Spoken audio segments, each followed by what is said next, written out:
You're listening to an Airwave Media Podcast. Fargo, the new virtual assistant from Wells Fargo, makes banking faster and easier. Like this. Fargo, what's my checking account routing number?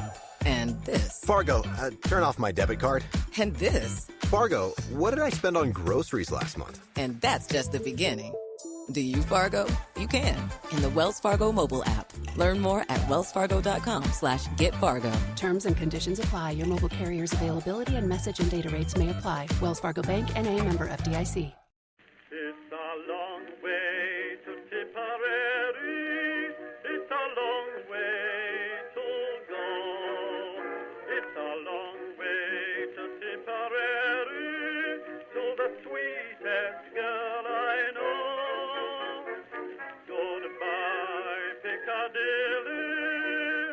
Farewell, Leicester Square. It's a long, long way to Tipperary, but my heart's right there. Hello everyone and welcome to History of the Great War episode 167. This episode I would like to thank everyone who follows the podcast on Twitter. I try to post interesting things on Twitter from time to time, so if you want to see things that I find interesting, check it out at twitter.com/historygreatwar. This is it. The start of the last big series of episodes before we arrive at the armistice on November 11th, 1918.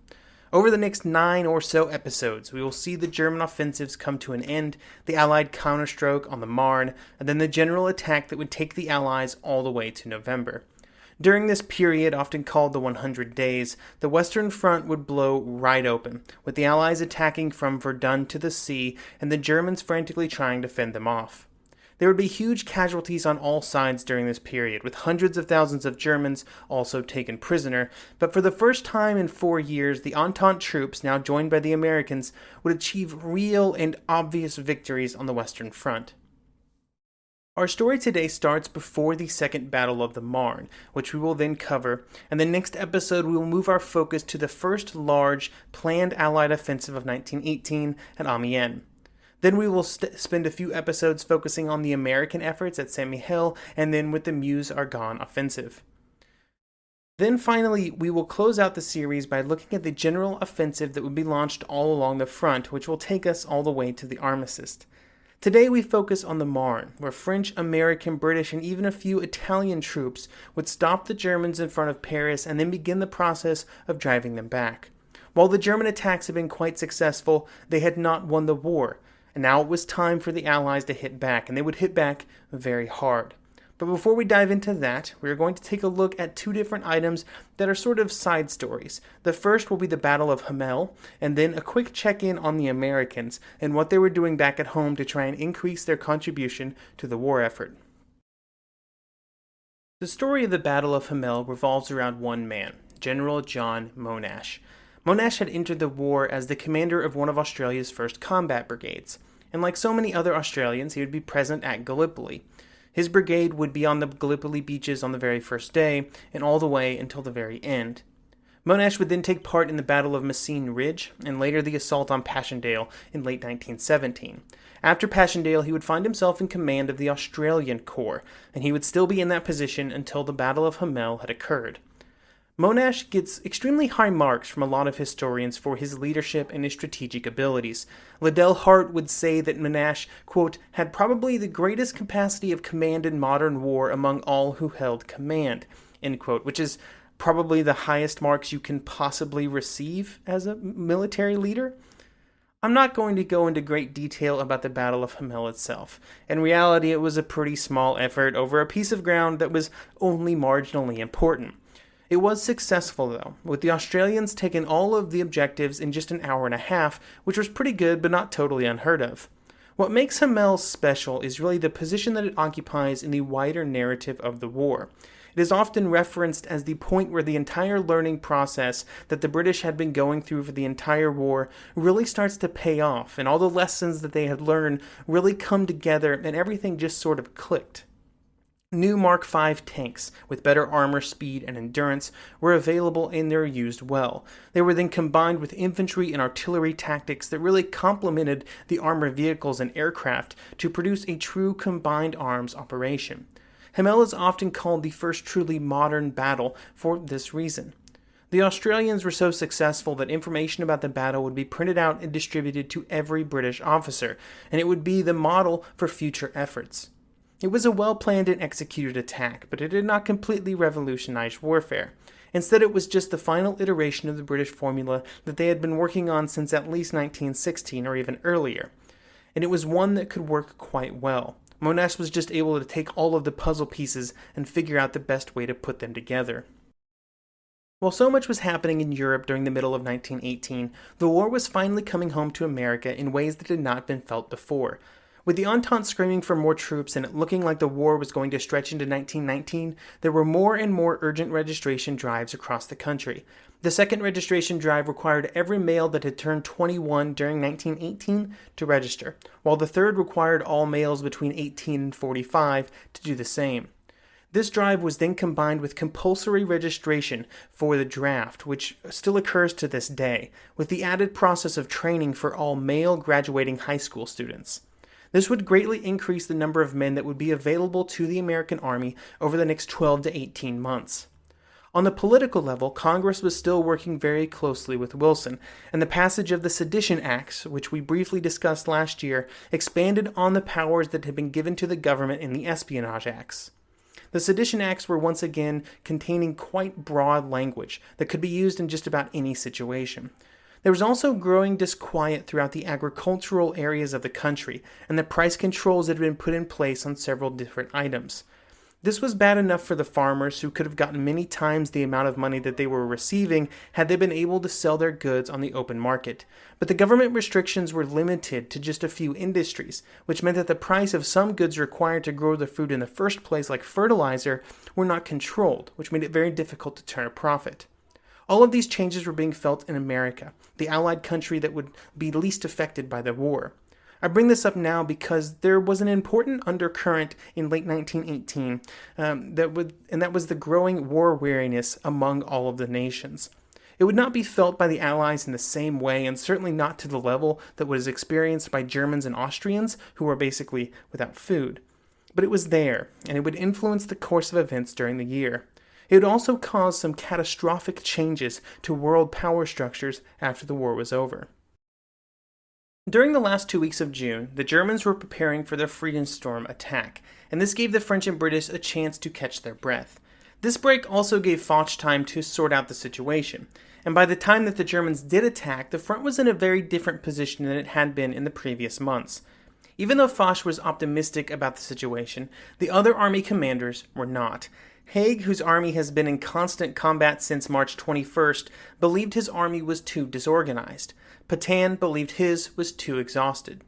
It was only in Pershing that Foch found somebody of similar mind, but Pershing was concerned that his troops may not be completely ready to take on a large-scale offensive. Something that is important to note is that even though Foch was optimistic about the situation, he did not believe that the French could win the war in 1918. Foch, and along with almost every other Allied commander, believed that the final campaign of the war would take place in 1919. This would be one of the few times that the Allied commanders would overestimate instead of underestimate the strength of the Germans. But it's an important fact to keep in mind when we go through all of the events that are about to occur. Even almost to the very end, like we're talking mid-October, the French, British, and Americans did not think the war was going to end in 1918, and the fact that it did was a surprise. Now, back to June here.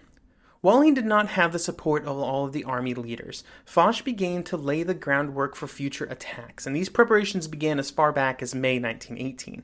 During that time, he assigned staff officers to begin to study and plan for future actions on the shoulders of the salients that had been created by earlier German attacks. He hoped that this would set up for a strong late summer offensive, then a larger one in the fall, which would provide the Allies with good positions that could be used in the coming year. On July 12th, this mindset began to trickle down to the other armies, with Pétain publishing an order that read, quote, "Henceforth the armies should envision the resumption of the offensive. Commanders at all echelons should prepare for this. They will focus resolutely on using simple, audacious, and rapid procedures of attack. The soldier will be trained in the same sense and his offensive spirit developed to the maximum." With the preparations for a counterattack beginning, information about possible German attacks began to trickle in. This was in the time before Friedensturm was launched, and the fact that the French knew that the German attack was coming allowed them critical time to set up for the counterstroke. After doubts went away about the possibility of the information being fake, preparations began in earnest. Troops were brought down from the north, and even Pétain was more optimistic than normal about the situation. He would later write that, quote, "The month's respite which had followed the Battle of Metz had enabled us to train and rest our divisions. In materiel, our superiority had become undeniable. We had sufficient artillery and munitions. We could count on our heavy tanks and especially our light tanks against an adversary lacking similar weapons. Our aviation incontestably dominated that of the adversary." Some French commanders were very much ready to go, even before the Germans had attacked, and one of them was our old friend General Mangin. He was in command of the 10th Army, which would play a pivotal role in any French attacks in the area, and he wanted to go right now. Pétain was still fixated on the French actions being counterattacks, though, launched only after the Germans had attacked again, and only when the French, Americans, and British were ready to go all along the Marne salient. As we discussed last episode, the German attack would begin on July 15th, and while it would advance a few kilometers in some areas, in others it would be stopped very quickly, especially east of Reims. However, to the south of the city, things did not go well for the defenders, with too many men being placed in the front lines close to the German artillery. This caused Pétain to begin requesting that some of the troops that were set up for the counterattack be released to meet the German advance. Foch completely forbid this, adamant that the troops should be kept together for the strongest possible counterattack. So instead of breaking up these forces, other areas of the front had even more troops pulled from them, including some Americans. This was a calculated risk on the sand of Foch, making his defensive troops weaker to allow for a stronger counterattack. In this case, the gamble would pay off.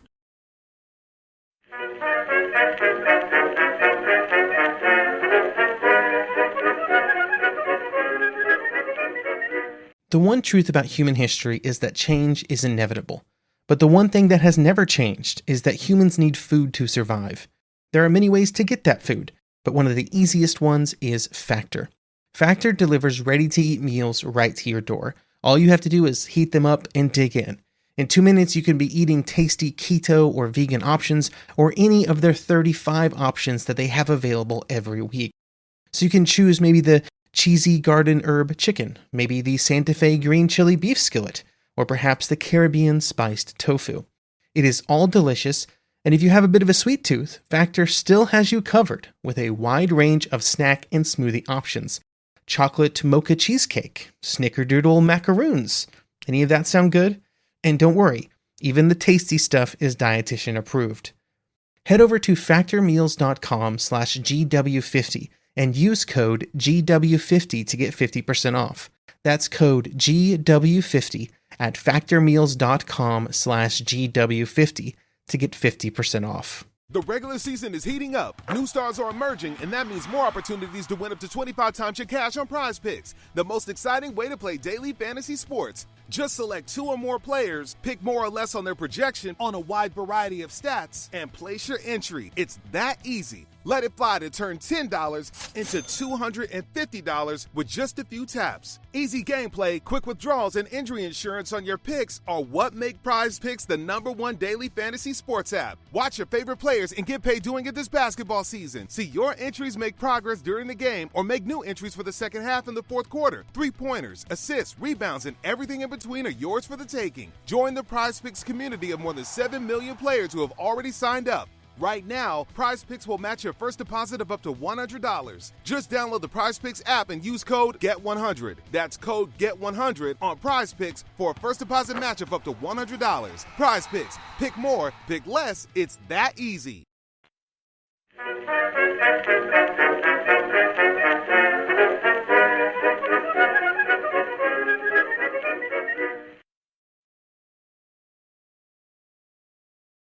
So what precisely were these forces that were ready to make this big move? Well, they were from 5 French armies. Mangin in the 10th would be the primary point of attack with 16 divisions. Just to be clear, this is the same Mangin that was removed from command earlier in the war, then reinstated, then removed again, then reinstated again. His ability to keep coming back to command is impressive, and it was mostly due to his relationship with Foch, who he got along with very well. In this case, his stint in command would work out pretty well for the French armies. 2 of his divisions would be American, the 1st and the 2nd, and they would be part of the French 20th Corps. They would be joined by an overwhelming superiority in artillery, aircraft, and tanks. There would be 500 tanks joining these attacks, the most yet seen during a single offensive. Many of these were lighter tanks, which were favored by the French, as opposed to the much heavier ones that the British had been using during the war. Overall, the Allies enjoyed a numerical superiority in pretty much every meaningful regard, and they would make use of it along a front of 105 kilometers.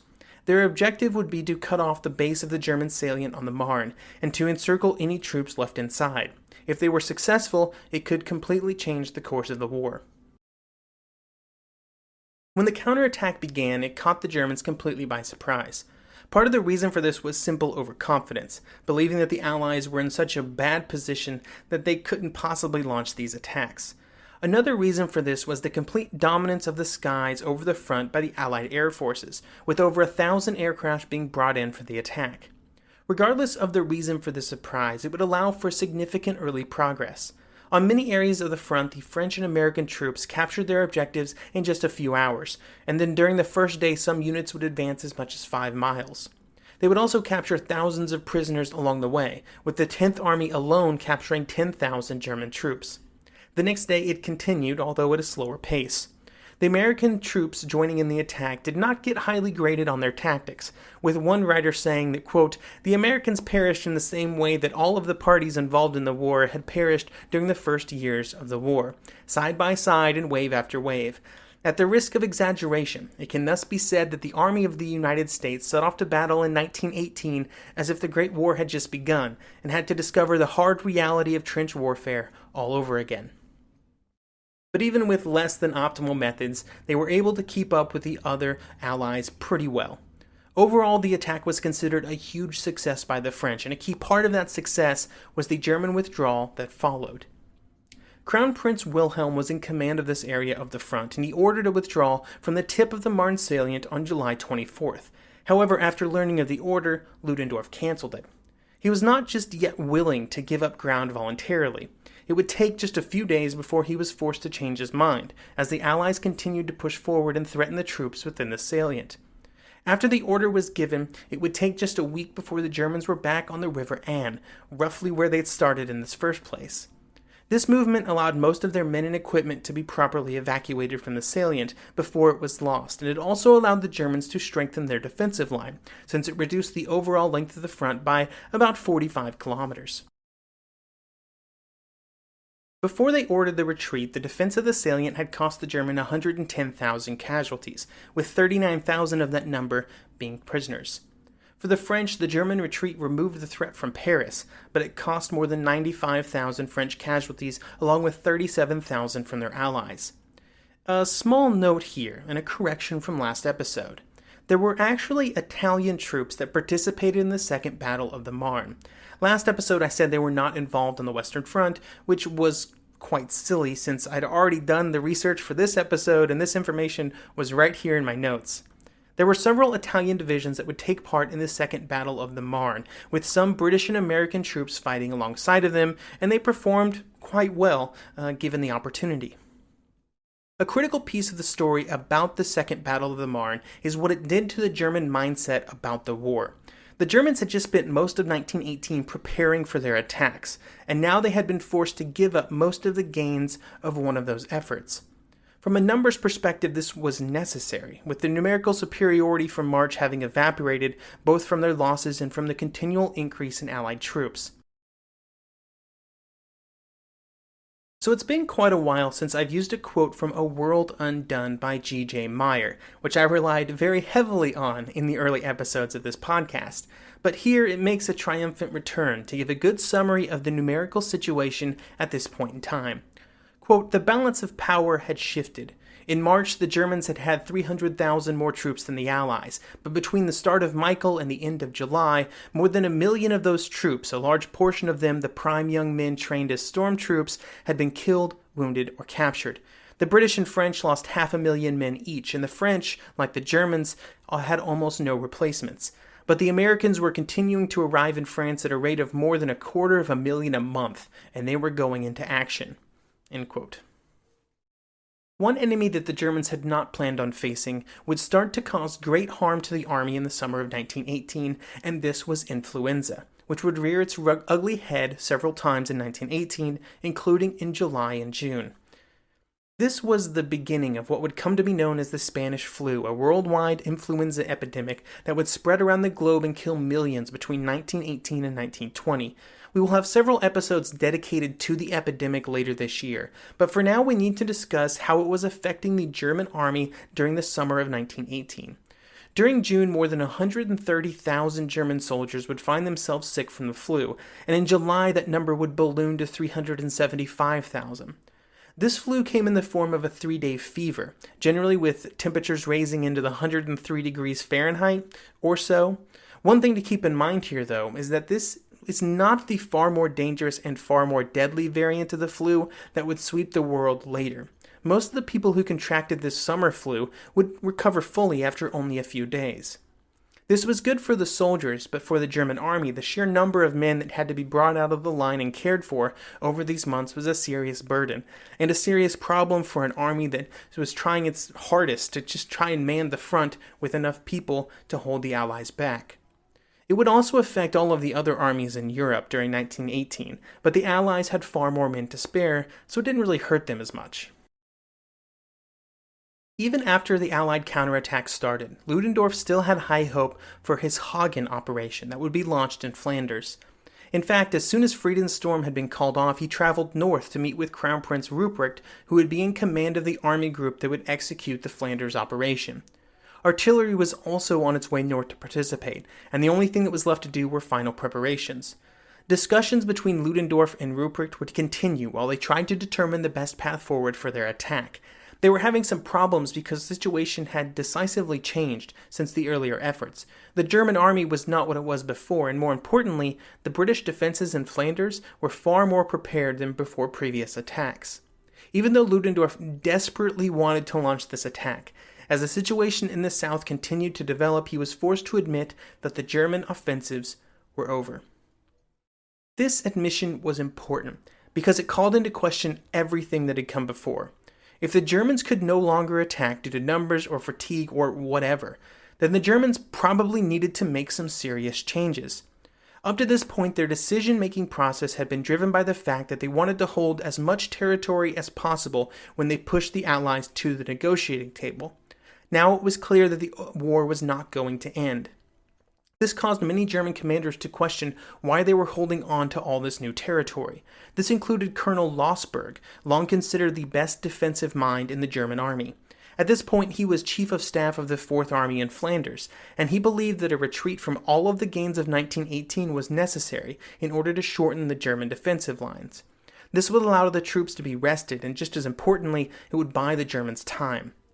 There was an even more radical group of generals that believed that the Germans should retreat all the way back to the lines between Antwerp and the Meuse, basically forfeiting most of their gains not just from 1918, but 1914 as well. Ludendorff initially completely ruled out these options, with the largest concern being morale.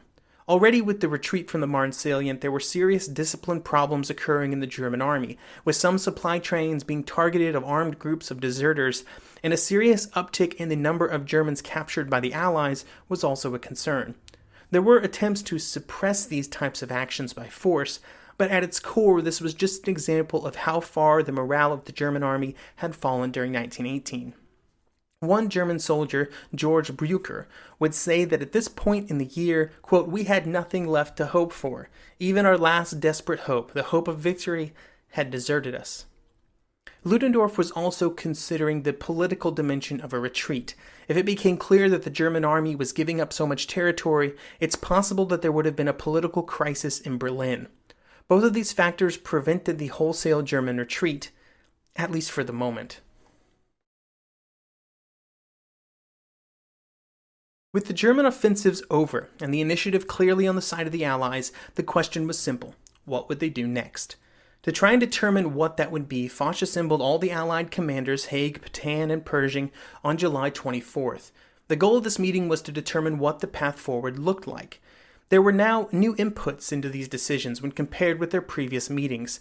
The front felt fluid in a way that it had not been since maybe 1914, and they had beaten the best that the Germans could throw at them, and then they threw them back, and the Americans were truly in the fight now. Foch started pushing for a huge set of coordinated offensives along the front. Haig would lead a force against Amiens. Petain would continue the attacks north across the Marne, where success was already being seen. Pershing would attack the Saint-Mihiel salient, which was present in the French lines south of Verdun. Eventually, the three leaders would agree to launch these efforts. These attacks would all be launched, but they would not all be easy. With the advantages enjoyed by the Allies, the Germans still had some fight left in them, which G.J. Meyer explains in his book, A World Remade. Quote, a new pattern was emerging. Sorry as the state of the German army was, even under the most terrible circumstances, its commanders could rely on a hard core to go on fighting to devastating effect. It remained capable of inflicting hard punishment on its advancing foes, not least on the Americans, with their fatal combination of fierce bravery and inexperience. These events are where our story will go next. It will begin next episode, with 2 episodes covering the Allied attack at Amiens and the Black Day for the German army. Thank you for listening, and I hope you will join me next episode.